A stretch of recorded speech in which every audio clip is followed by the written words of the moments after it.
Good morning. It's the last day of July, July 31st on Sunday. So you can find all my stuff over at MLB DFS Weather.com. Sorry I didn't have a video yesterday. Had some technical glitches, which pops up for more often than not with me just because of how technologically unsavvy I am, but I'm back. Anyways, um, interesting weather day. I noticed one error right here. Postponement threat. I'm going to put none in there. I didn't put any in there. I guess you can figure that out. We have a couple areas to watch, though. One is going to be Cleveland. There's going to be pop-up showers that are really kind of widespread. But as you can see, they're gonna be hit and miss. It's gonna be raining at one point. 10 minutes later, the sun's gonna be out. 20 minutes later, after that, it's gonna rain again. So I don't think we have a postponement threat. Can there be a delay? Sure. Okay, but don't think it's a huge deal there. Detroit, same sort of deal.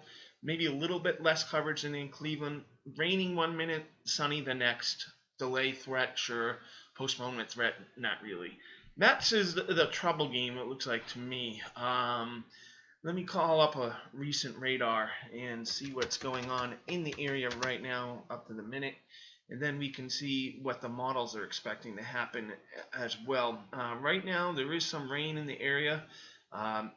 These showers and thunderstorms are going to continue to be around the area as we go through the afternoon. Let me put a loop in there for you. See, they're really not moving too much. That's a little worrisome. There's going to be rain. Certainly, a lot of people are already asking about Noah Syndergaard. Is he going to be safe to go? There's a delay risk here. I put it at 25%. Just looking at what I see from the radar and what I see from the models, you'd probably have to put that a little bit higher. And if you care to, please leave my little rant on how they handled the game there last night. Sometimes when it comes to postponements, certainly, weather isn't always the only factor. Last night, a huge factor was the Mike Piazza number retirement ceremony. They probably, because of the ceremony, it looked really weird to cancel that game. So they did everything they could to cancel it. While earlier in the week, they canceled a game that really wasn't nearly as wet as this one. So a lot of times when it comes to postponements, it's factors that are outside of the weather. Another example is, and I talked about this one earlier in the year, the two games in Pittsburgh in the spring that were canceled. One, they canceled about 3:30 because they had a home playoff game for the Penguins starting about 4:30, and they knew that they wouldn't be drawing any terms of TV numbers, or even a lot of the crowd would just go over to the hockey game, the playoff game. And then it was the same issue as a Stanley Cup game, that they just kept waiting and waiting, and finally it got too close to the Stanley Cup game, and they're like, you know what? Let's just cancel this game and have all the Pittsburgh fans watch the Stanley Cup game. And then another example is about 2-3 weeks ago, the game in St. Louis where it really didn't rain. The scheduled start time was 8:10. It didn't rain till 11, but they postponed.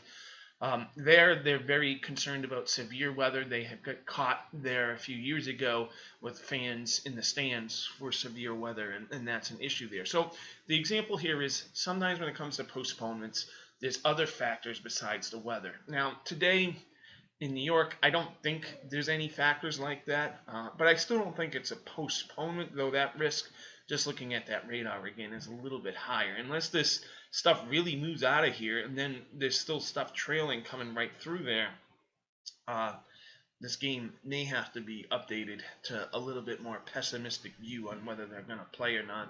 Then the last game with some rain concerns is in Texas. Scattered showers and thunderstorms are going to pop up. Nothing big, but we'll have to keep an eye out here. Hitting environments, I just picked the two best ones that looked like to me, Atlanta and Texas, and then I picked the two worst ones, Tampa Bay and Miami. You can sort in the chart however you want, and see that I also have Toronto, Detroit, and the Cubbies as good hitting environments, while for some some good pitching environments, I have obviously I already mentioned Miami and Tampa Bay, but San Francisco, the Mets, the Twins, the Angels, the Dodgers, and the Padres also look pretty good for pitchers in terms of weather factors. Yeah, in any of these categories, these charts over here, you can sort to adjust to however you think, whatever category you want to look at. Delay risks here. I have the Cleveland and the Mets. As I said, the Mets will probably have to be updated, boosting them to more pessimistic views. But yeah, with any category like that, you can do that. Anyways, that's all I got for you. Look for my updates on Twitter, MLB DFS Weather. I'm going to have to update that New York game, like I said, and keep a close eye on it. Have a good one.